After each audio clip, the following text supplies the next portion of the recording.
أعوذ بالله من الشيطان الرجيم بسم الله الرحمن الرحيم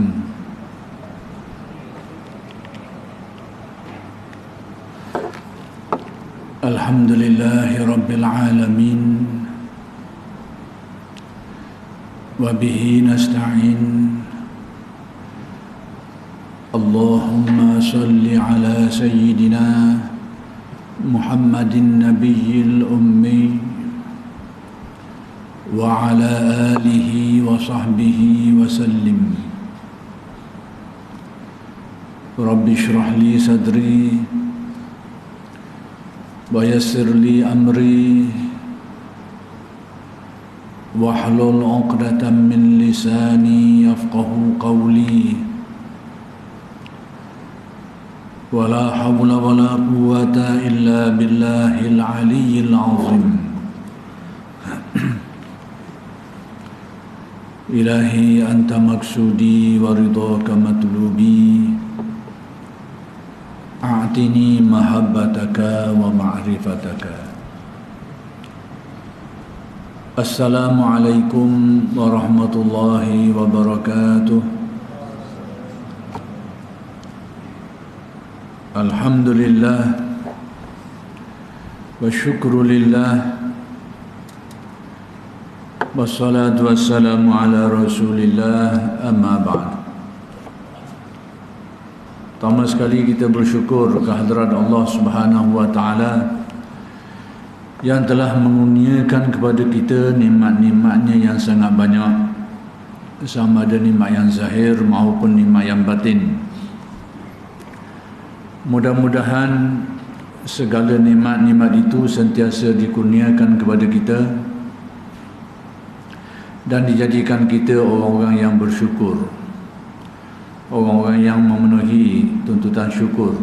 Dan dengan sebab syukur itu, mudah-mudahan Allah Subhanahu wa taala menambahkan lagi kepada kita nikmat-nikmatnya yang lain. Dan insya-Allah pada malam ini akan diteruskan lagi pengajian kitab Akidah Ahli Sunnah wal Jamaah yang dikarang oleh Kiai Haji Sirajuddin Abbas.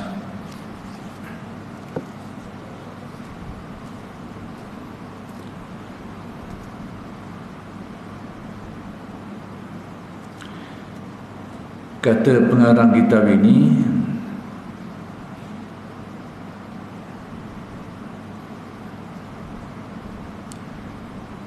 dalam ayat yang lain dikatakan Qul man kana aduwwan li Jibril fa innahu nazzalahu ala qalbika bi iznillah musaddiqan lima baina yadayhi. Surah Al-Baqarah ayat 97. Arti ayat ini, katakanlah wahai Muhammad, barang siapa memusuhi Jibril, maka ia musuh Tuhan. Kerana Jibril itu menurunkan Quran pada hatimu, yakni pada hati Nabi Muhammad sallallahu alaihi wasallam dengan izin Tuhan, untuk membenarkan kitab-kitab Tuhan yang terdahulu.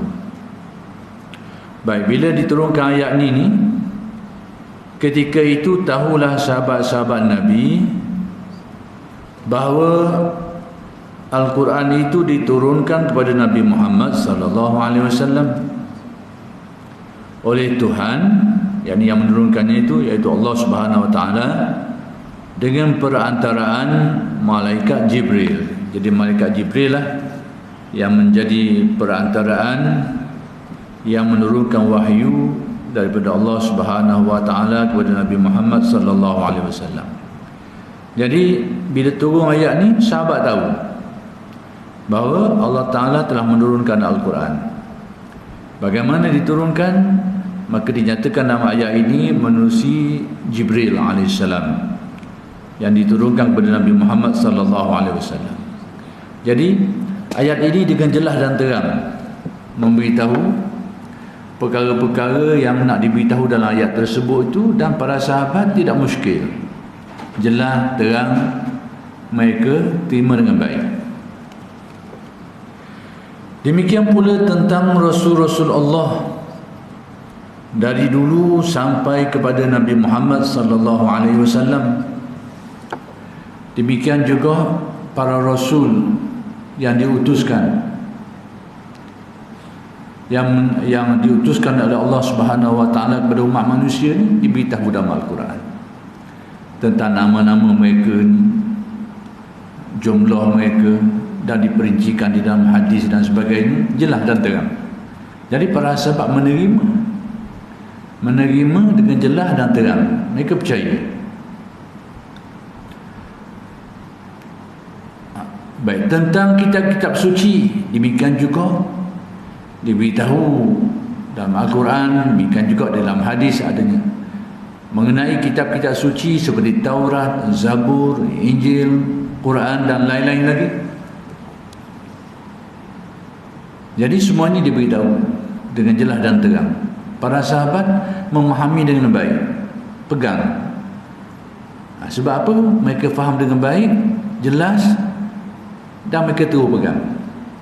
Tapi bila ada perkara-perkara yang muskil, yang tidak dapat difahami dengan baik oleh para sahabat, mereka tanya. Sahabat tanya. Maka demikianlah agama kita ni bermula macam tu. Jadi apa-apa yang jelas dan terang, sahabat dah tanya. Yang muskil, sahabat tanya, dan dapat jawapan daripada Nabi SAW.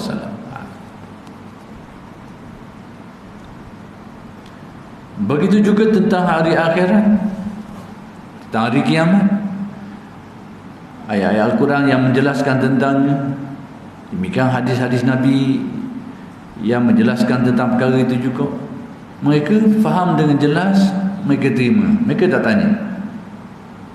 Mereka hanya tanya bila perkara itu muskil, mereka tak faham dengan baik, mereka akan tanyalah.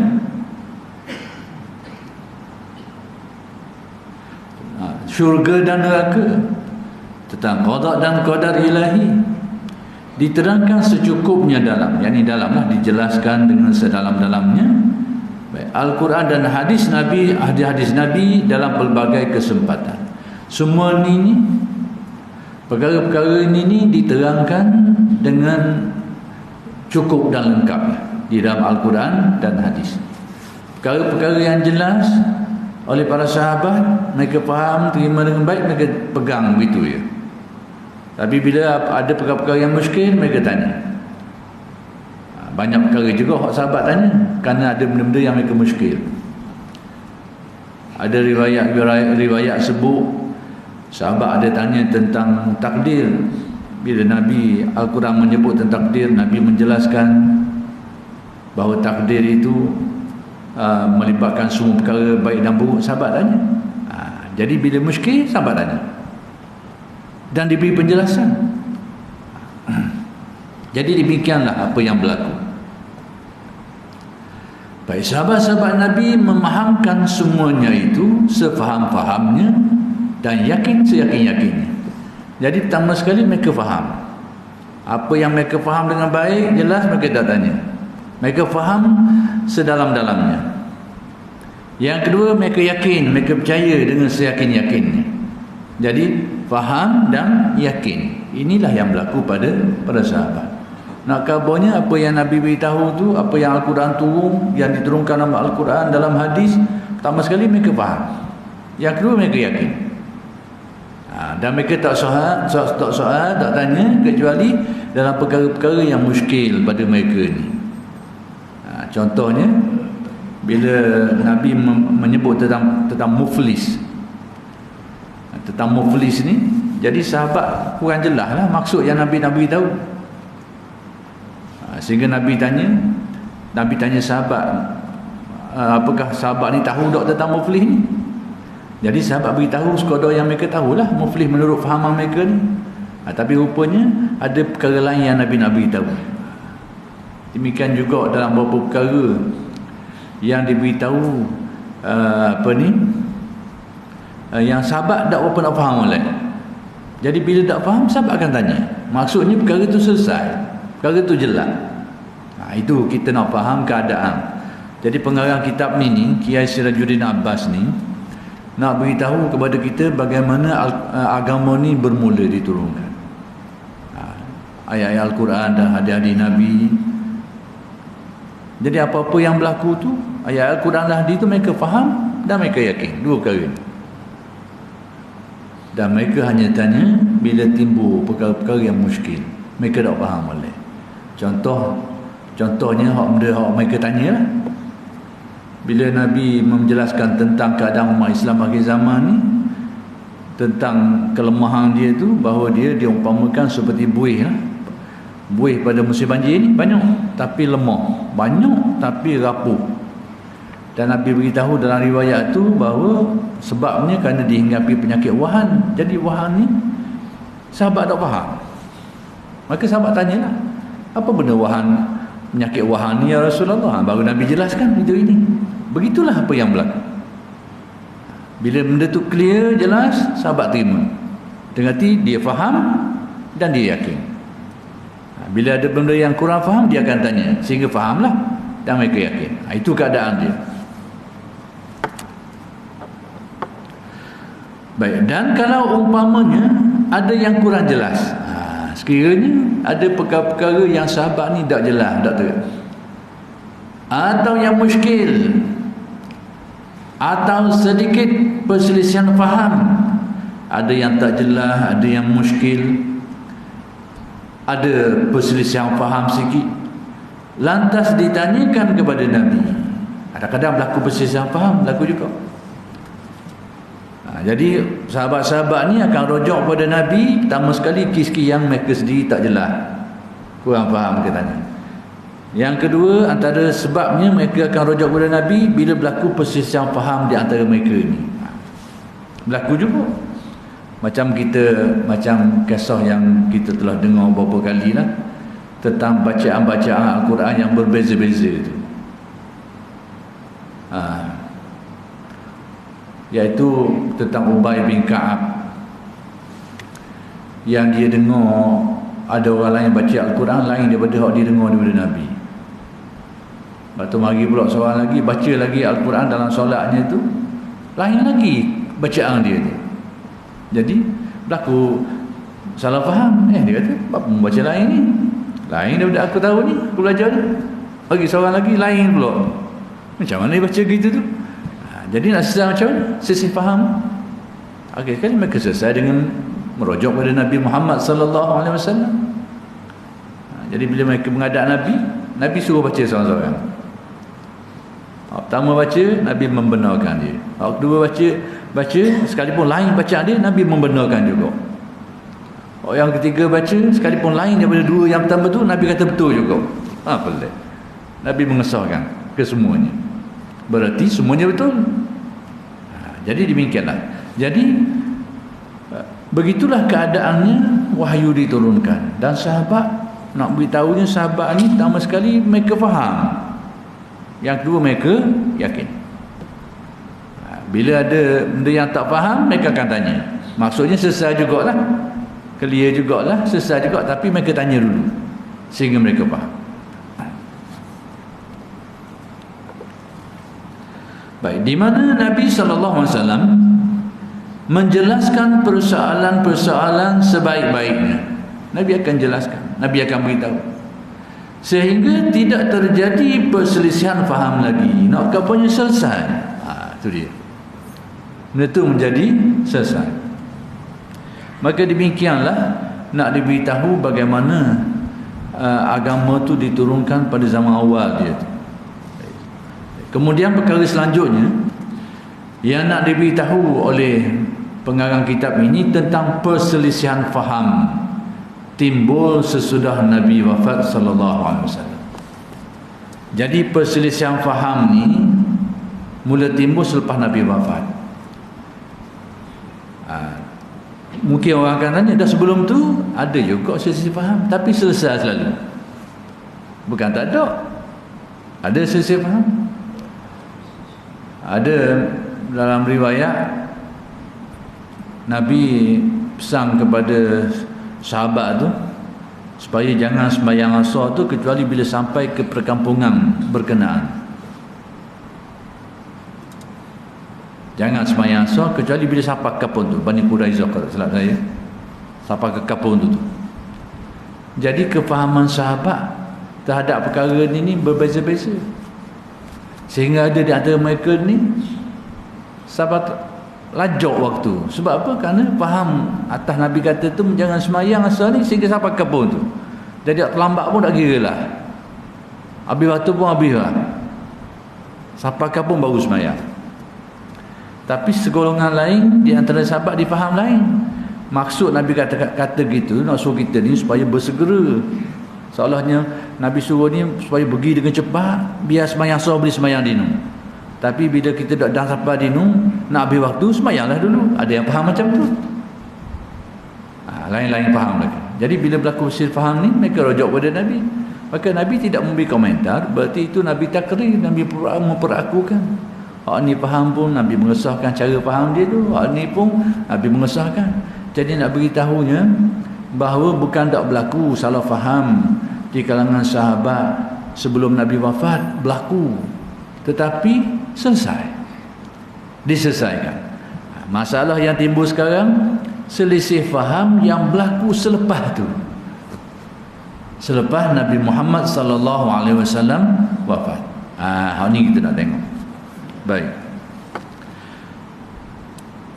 Yang teramat mulia yang Nabi Muhammad sallallahu alaihi wasallam wafat tanggal 12 Rabiul Awal tahun 11 Hijrah.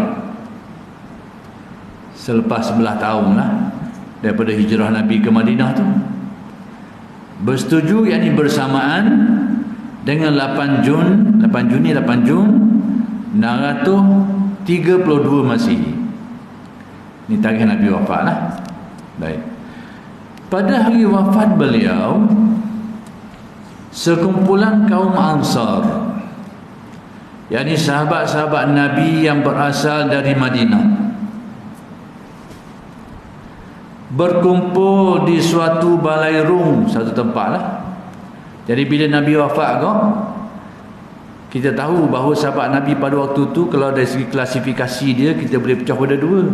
Satunya orang Ansar dari kalangan orang Madinah, yang kedua orang Muhajirin, iaitu orang Mekah yang berhijrah. Itu dua kelompok besar umat Islam pada waktu tu.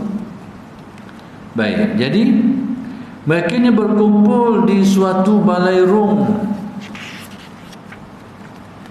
yang bernama Saqifah Bani Sa'idah. Jadi tempat mereka ni, orang Ansar ni berkumpul, yang dinamakan sebagai Saqifah Bani Sa'idah ni. Setelah Nabi wafat, selepas Nabi meninggal, mereka berkumpul di situ. Baik. Untuk tujuan apa? Berapa mereka ni berkumpul? Untuk mencari khalifah, yakni pengganti Nabi yang sudah wafat. Jadi bila Nabi wafat, mereka nak selesai macam mana ni? Maka berlakulah orang-orang Ansar ni berkumpul di Saqifah Bani Sa'idah ni untuk tujuan tu. Siapa dia yang akan menjadi pengganti Nabi Muhammad sallallahu alaihi wasallam. Baik, kaum Ansar ini dipimpin oleh Sa'ad bin Ubadah, yakni ketua kaum Ansar dari suku Khazraj. Jadi orang-orang Ansar ni dia ada pimpinan dia, ketua dia lah, iaitu pada waktu tu ketua dia nama Sa'ad bin Ubadah. Ni ketua dia, dan ketua dia ni pula daripada kabilah Arab namanya Khazraj. Sebab orang Arab ni dia banyak kabilah-kabilah lah. Ya, kabilah-kabilah ni macam kelompok-kelompok kecil lah. Baik, mendengar hal ini, kaum Muhajirin, yakni sahabat-sahabat asal dari Mekah yang pindah ke Madinah, datang bersama-sama ke balairung itu. Jadi bila orang Muhajirin ini dengar orang Ansar telah berkumpul di tempat berkenaan tu, Saqifah Bani Sa'idah tadi tu, maka mereka pun pergi juga berkumpul di situ.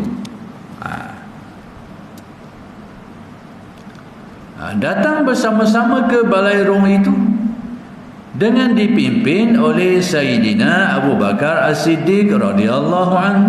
Jadi orang Muhajirin ni pula pimpinan dia pada waktu itu adalah Sayyidina Abu Bakar. Jadi mereka ni telah berkumpul di satu tempat lah, tempat yang disebutkan Saqifah tadi. Baik, sesudah terjadi perdebatan yang agak sengit antara kaum Ansar dan kaum Muhajirin, berlaku ikhtilaf, berlaku perselisihan antara dua golongan ni, golongan Ansar dan golongan Muhajirin ni, yang setiapnya mengemukakan calon dari pihaknya. Orang Ansar dia kemukakan calon, orang Muhajirin pun dia mengemukakan calon dia untuk menjadi pengganti Nabi. Bersepakatlah mereka mengangkat sahabat yang paling utama, iaitu Sayyidina Abu Bakar As-Siddiq sebagai khalifah yang pertama. Akhir sekali mereka bersepakat memilih Sayyidina Abu Bakar As-Siddiq sebagai pengganti Nabi. Tapi sebelum mereka pilih tu, mereka berbeza pandangan dululah, berikhtilaf dululah. Akhir sekali mereka setujulah untuk mengangkat Sayyidina Abu Bakar As-Siddiq dengan sebab-sebab, dengan alasan-alasan yang akhir sekali mereka terima belaka sebagai pengganti Nabi Muhammad sallallahu alaihi wasallam. Baik. Kemudian perdebatan ketika itu hanya terjadi antara golongan kaum Ansar yang mengemukakan Sa'ad bin Ubadah sebagai calonnya, sebab dia ketua kaum masa tu, ketua golongan ni, dengan kaum Muhajirin yang mengemukakan Sayyidina Umar bin Khattab dan Sayyidina Abu Bakar sebagai calon-calon khalifah Nabi sallallahu alaihi wasallam. Jadi orang Ansar dia ada wakil dia yang dicadangkan untuk menjadi pengganti Nabi. Orang-orang Muhajirin pun dia kemukakan wakil-wakil dia untuk diangkat, untuk dipilih menjadi pengganti Nabi. Baik, kita tengok sejarahnya dulu sebelum kita ambil iktibar ataupun pengajaran-pengajaran itu. Baik, dalam rapat itu tidak ada seorang pun yang mengemukakan Sayyidina Ali bin Abi Talib sebagai khalifah pertama. Jadi dalam pertemuan tu tak ada orang yang mengusulkan Sayyidina Ali sebagai calon untuk menjadi pengganti Nabi. Tak ada. Orang Ansar dikemukakan calon dia, orang Muhajirin calon dia. Tapi Sayyidina Ali tak ada, tidak dikemukakan. Tengok macam mana. Sebagai khalifah pertama pengganti Nabi, tak ada yang mengemukakannya. Baik. Faham kaum Syiah belum ada ketika itu. Pada waktu tu, golongan yang kita kenal hari ini sebagai kelompok Syiah ni tak ada lagi waktu tu. Tak timbul lagi. Kita nak tengok macam mana berlaku timbulnya kelompok-kelompok kecil ni, pecahan kelompok kecil. Hak kekal asal tu sebenarnya Ahlus Sunnah macam mana? Hak arus perdana tu besar tu. Hak serepih hak ni serepihan kediang. Jadi salah satu serepihannya kelompok Syiah pada waktu ni tak ada lagi kelompok Syiah. Tengok, yang ada hanya kaum Ansar dan kaum Muhajirin. Waktu tu ada dua golongan ni je, kelompok Ansar dan Muhajirin. Tetapi ternyata bahawa perselisihan faham antara kaum Ansar dan Muhajirin tidak menimbulkan firqah dalam usuluddin. Ikhtilaf ni, perbezaan pandangan di antara golongan Ansar, golongan Muhajirin ni tidaklah membawa kepada timbulnya aliran-aliran, terutamanya dalam bab usuluddin tu, akidah asal tak sampai situ. Hanya perbezaan pandangan dari segi mengemukakan calon. Orang ni kata orang ni pada pandangan mereka ni orang ni lebih layak. Golongan ni pula kemukakan calon dan mereka kata inilah yang pada pandangan mereka lebih layak. Akhir sekali mereka setuju dengan seorang dia. Jadi perbezaan sekadar tu je, tak ada lagi melibatkan satu aliran baru yang membabitkan akidah dan sebagainya. Tak timbul lagi masa itu. Baik, kerana perselisihan pendapat sudah selesai dikala Sayyidina Abu Bakar sudah terangkat dan terpilih secara aklamasi, yakni suara sepakat. Jadi perbezaan berlaku antara golongan Ansar ni dan golongan Muhajirin ni selesai bila masing-masing setuju untuk angkat Sayyidina Abu Bakar sebagai khalifah, sebagai pengganti. Selesai masa. Jadi tak timbul lebih daripada tu. Jadi ikhtilafnya dari segitu je. Dia tidak membabitkan akidah, tak membabitkan hal lain tak. Masalah perbezaan dalam menentukan siapa yang layak untuk menjadi pengganti Nabi SAW.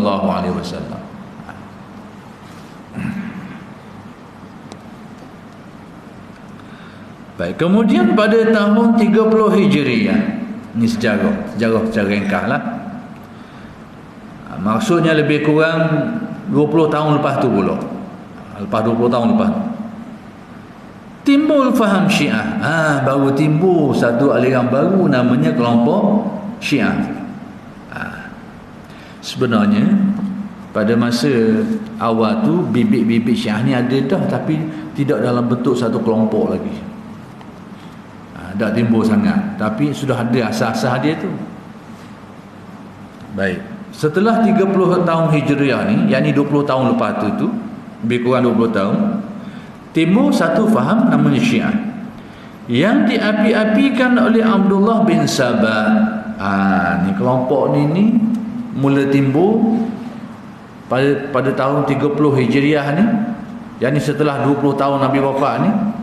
Dan ada orang yang mengapi-apikan yang batu api, yang cucuk api, nak suruh menyala cucuk api ni, iaitu namanya Abdullah bin Sabah. Abdullah bin Sabah ni semua orang tahu bahawa dia seorang Yahudi, tapi Yahudi bakal Yaman.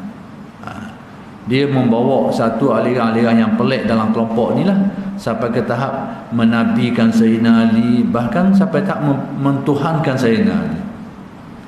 Dan golongan ni akhir sekali dihukum lah, dijatuhkan hukum oleh Sayyidina Ali sendiri dengan hukum mati lah, dengan cara yang tersendiri.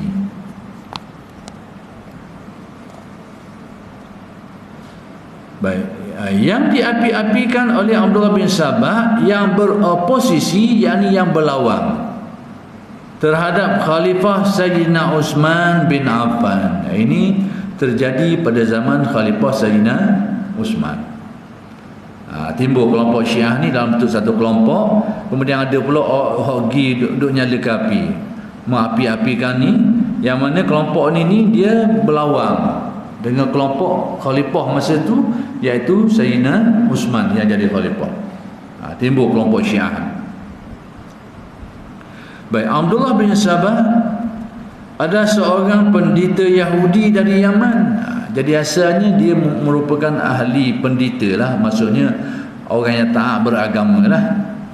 Tapi dia ni orang Yahudi, pendeta Yahudi. Jadi bakal dia tu bakal Yaman, Yahudi Yaman yang masuk Islam. Tapi walaupun begitu dia masuk Islam lah. Tapi asal dia tu seorang Yahudi, yang mana dia ni berketurunan Yaman, kali dia masuk Islam. Baik, ketika ia datang ke Madinah, masa dia mari ke Madinah, tidak begitu dapat penghargaan dari khalifah. Khalifah tak layan mana ke dia. Dia mari, masa dia mari ke Madinah ni, khalifah tak layan sangat ke dia. Dan juga dari umat Islam yang lain. Maksudnya Abdullah bin Sabah ni bila dia pergi ke Madinah tu tak mendapat sambutan orang lah. Khalifah pun tak beri perhatian ke dia, orang Islam pun tak berhal sangat ke dia. Baik, oleh kerana itu ia jengkel. Maksudnya dia rasa macam tak sedap hati lah. Baik, sejarah berlaku lagi lepas tu. Ini secara ringkas ni. Tengok kalau secara detail dia banyak disebut lagi lah dalam kitab-kitab sejarah. Cuma kita nak tengok macam mana timbul serupih-serupih ni. Mula timbul. pada asalnya tak ada semua satu kelompok orang Islam, sekalipun dalam tu ada Ansar, ada Muhajirin, tapi mereka dianggap sebagai satu golongan je. Tapi pada 30 tahun, lebih kurang 3 tahun 30 Hijriah, lepas daripada tu 20 tahun, sekitar 20 tahun lepas Nabi wafat, mula timbul satu kelompok baru. Serpih lagi ke serpihan Syiah. Baik. Kemudian sesudah terjadi peperangan Siffin. Peperangan Siffin ini perang yang berlaku antara Sayyidina Ali dengan Sayyidina Muawiyah, dan dia ada kaitan dengan kematian Sayyidina Osman. Bila Sayyidina Osman menjadi khalifah ni, maka timbul golongan-golongan yang tidak senang, yang pada waktu itu telah menebarkan banyak fitnah lah. Akhir sekali termakan orang ramai percaya. Akhir sekali mereka telah memberontak dan membunuh Sayyidina Osman. Itu berlaku dulu lagi, kiki gini. Akhir sekali terbunuh Sayyidina Osman. Dan bila Sayyidina Osman wafat, meninggal, ganti dengan Sayyidina Ali. Itu mula, situ mula mula timbul kelompok-kelompok ni. Maka keluarga Sayyidina Osman ni tidak senang lah dengan keadaan tu minta lah supaya orang terbabit tu dia hukum. Sayyidina Ali yang baru naik, mendapati keadaan khalifah masa tu tak berapa kemah molek, maka dia belum dapat laksanakan lagi tuntutan tu. Maka timbul ikhtilaf lain pula. Ni secara awal dia. Jadi akhir sekali antara pendukung Sayyidina Muawiyah ni dengan pendukung Sayyidina Ali ni melibatkan perang, berlaku perang. Jadi peperangan saudara sesama Islam. Ni dia. Berlaku perang saudara sesama Islam. Sejarah lama dah, iaitu antara tentera Khalifah Ali bin Abi Talib dengan tentera Muawiyah bin Abi Sufyan, yakni Gubernur Syria pada tahun 37 Hijriah. Pada tahun 37 Hijriah timbul pula firqah Khawarij. Jadi bila berlaku perang antara Sayyidina Muawiyah, Sayyidina Ali, sehingga berlaku satu majlis yang dinamakan majlis tahkim ni, iaitu cara nak menyelesaikan pertikaian ni. Serpih pula sekelompok lagi. Nak apa serpih ni, jadi serpih-serpih ni. Maka keluar pula satu kelompok lain, serpih pula satu kelompok lain, namanya Khawarij. Serpih, pas satu-satu dia serpih. Asal tu kelompok Arus Perdana tu kekal lah, tapi ada je pecahan-pecahan. Jadi bila berlaku clash ni, kalau Sayyidina Osman timbul Syiah dah, stop.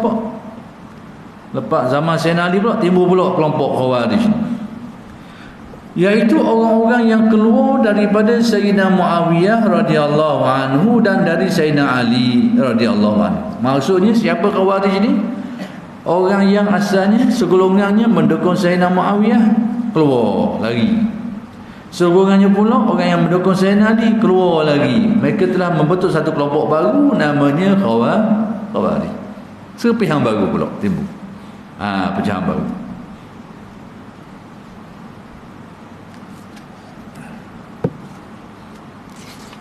Baik, kalau kita tengok apa yang berlaku ni dalam sejarah ni, tapi tidak diceritakan di sini. Sini ni dia sebut secara fakta umum je lah. Cuba kita nak ambil nak ambil pedoman sikit di sini.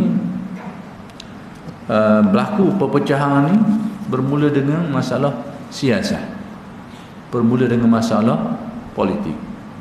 Mula pecahnya umat Islam.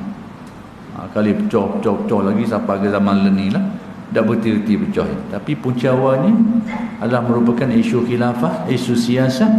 Akhir sekali dia borok membabitkan isu akidah pula. Lepas tu membabitkan isu fiqh juga. Kemudian isu ini lagi. Tapi puncanya ikhtilaf tu dalam masalah siasah ataupun khilafah. Itu sejarah dia. Dalam Islam, kaedah pemilihan khilafah ni tak macam Lenin. Kalau kita pakai hari ni sebenarnya bukan model Islam, bukan model tu. Model Islam dia seorang je, yang dipilih tu seorang je daripada kelompok yang ramai, dan yang memilih tu bukan semua orang. Dan tu model Islam lah. yang kepilih ni bukan semua orang, iaitu ahlul hilli wal aqdi, orang yang ada kelayakan tertentu saja. Mereka ni lah bersepakat mau pilih siapa dia seorang. Itu model Islam. Model kita hari ini siasat demokrasi berparti politik ni bukan model Islam, model barat. Tapi orang kita pakai, nak kata dah buat guna dah ni pakai dah. Tapi model ni pada saya banyak buruk lah daripada baik ni, banyak buruk.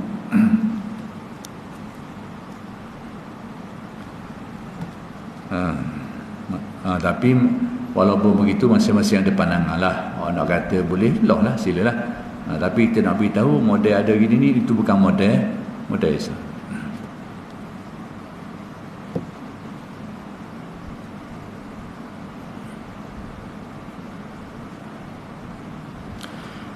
Baik, kemudian kelompok yang kedua timbul dalam sejarah umat Islam ni serpih tu Khawarij. Macam mana Khawarij ini timbul? Bila tidak setuju dengan penyelesaian yang dibuat oleh Majlis Tahkim tu. Bila berlaku perang antara Sayyidina Muawiyah dan pengikut dia ni dengan Sayyidina Ali dan pengikut dia ni, berlaku perang Siffin tadi tu, maka nak diselesaikan dia tu secara majlis panggil tahkim, majlis tahkim. Maka dalam majlis tahkim ni, kalau kita tengok dalam majlis tahkim ni, bila selesai majlis tu kelompok yang tak setuju dari kelompok pendukung Sayyidina Muawiyah dan pendukung Sayyidina Ali yang tak setuju dengan majlis tu, mereka keluar membentuk satu kelompok baru dinamakan Khawarij ni. Khawarij inilah yang telah membawa satu model yang sangat ekstrim dalam Islam, iaitu mereka ni Khawarij ni akhir sekali mereka telah meletakkan orang yang terlibat dengan pertemuan tadi tu, mereka telah menghukumkan sebagai kafir.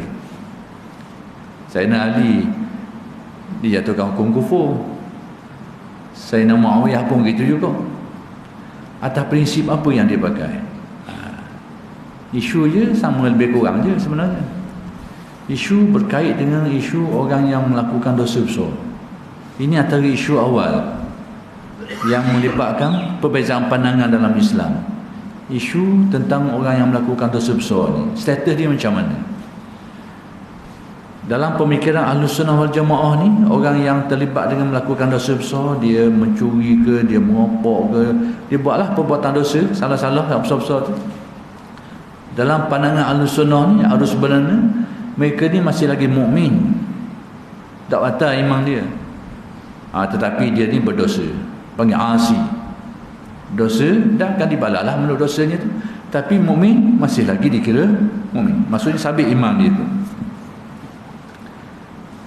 Nak cover isu awal, nak kait ni supaya kita faham sejarah perkembangan benda ni. Bila timbul pada zaman timbulnya kelompok yang dinamakan sebagai Mu'tazilah ni, timbul satu fikiran lain pula, iaitu mereka ni kata orang yang terlibat dengan dosa besar ni, dia tak boleh nak kata mukmin, tak boleh nak kata kafir, dia duduk tengah. Dia panggil, disebut, dia buat satu istilah baru, dia panggil manzilah baina manzilatain. Dia duduk tengah-tengah. Dia nak kata kafir pun tak boleh, nak kata mukmin pun tak boleh. Duduk tengah-tengah, tak tahu. Tapi yang ni serpihan ni, serpihan. Kemudian timbul pula serpihan lain ni, nak cover isu awal tu. Isu perkaranya kait dengan isu masalah orang terlibat dengan dosa besar. Ikhtilaf tu sehingga menimbulkan aliran pemikiran macam-macam. Lepas tu timbul pula satu kelompok yang dinamakan Murji'ah. Mereka ni kata apa benda? Dia kata kalau seorang tu mukmin,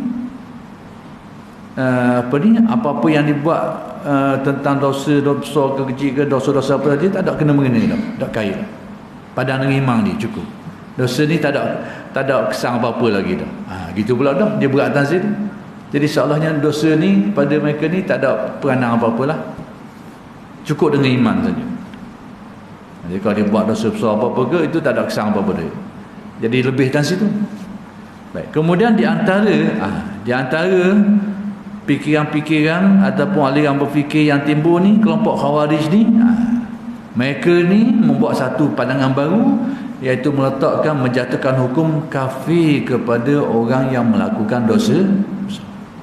Semua hak ni hak kediam hari ni, itu adalah merupakan serpihan, yang merupakan serpihan daripada hak awal tadi tu, iaitu fikiran Ahlus Sunnah wal Jamaah yang menetapkan bahawa orang yang melakukan dosa besar ni dia masih lagi mukmin, tak batal iman dia, tapi dia asi, dia berdosa dan perlu bertaubat atau dijatuhkan hukum atau sebagainya, tapi mukmin tak mukmin lagi. Tu awal dia. Baik, kita nak tengok sikit ada macam bagaimana Khawarij ni tiba-tiba dia menjatuhkan hukum kafir kepada orang yang melakukan dosa besar. Kok mana ni? Dia kisahnya macam ni. Dia baca, dia kata Sayyidina Ali dan golongan dia tu, Sayyidina Muawiyah dan golongan dia tu, dia terlibat dengan perang, berbunuh-bunuhan. Perkara ini dilarang di dalam Al-Quran dan hadis. Jadi atas apa yang berlaku tu dibaca oleh kelompok Khawarij bahawa tindakan orang ini terlibat dengan perang, pembunuhan dan sebagainya, mereka bacanya sebagai tidak berhukum dengan hukum Allah. Dengan arti, dengan makna seolahnya mereka kata mereka ni telah menolak hukum Allah. Padahal sebenarnya tak macam tu. Sebenarnya apa yang mereka berlaku tu adalah berarti mereka bermaksiat terhadap Allah dengan terlibat melakukan larangan tadi tu. Dia terlibat dengan perang dan sebagainya tu, benda tu dilarang oleh syarak, mereka lakukan juga. Jadi dalam pemikiran Ahlus Sunnahnya bahawa apa yang mereka berlaku tu adalah dengan makna mereka telah melanggar perintah Allah, atau bahasa lain mereka telah bermaksiat terhadap Allah. Bila sebut maksiat, dosa. Tapi kelompok Khawarij dibaca kau lain. Dia kata orang ni telah tolak hukum Allah. Dua benda yang berbeza. Sebab tu mereka menjatuhkan hukum kafir kepada Sayyidina Ali dan Sayyidina Muawiyah. Itu sejarah dia. Jadi kita nak ulang balik bahawa pemikiran Ahlus Sunnah ni bahawa bila perbuatan-perbuatan yang bercanggah dengan syarak ni adalah merupakan dosa. Bukan berarti membabitkan kufur dan sebagainya, kecuali dia tolak hukum dengan dia tidak terima perintah Allah. Dia kata tak ada perintah solat, tak ada perintah ini, tak ada, dia tolak. Itu memanglah bawa kepada kufur. Tapi kalau dia tidak solat, dia melakukan larangan, maka dalam akidah Ahlus Sunnah ni dia dosa. Tapi Khawarij dia baca kot lain. Dia kata orang ni telah tolak, tidak berhukum dengan hukum Allah, dengan dia tolak hukum Allah dan dia kafir. Itu bacaan pemikiran Khawarij. Ini sejarah dia. Jadi saya sebut gini ni supaya apa? Supaya kita kena berhati-hati hari ini. Berhati-hati dengan pemikiran macam ni. Jangan sampai kita terbabit dengan berfikir pikiran macam ni. Itu sejarah lama dia dah belaka.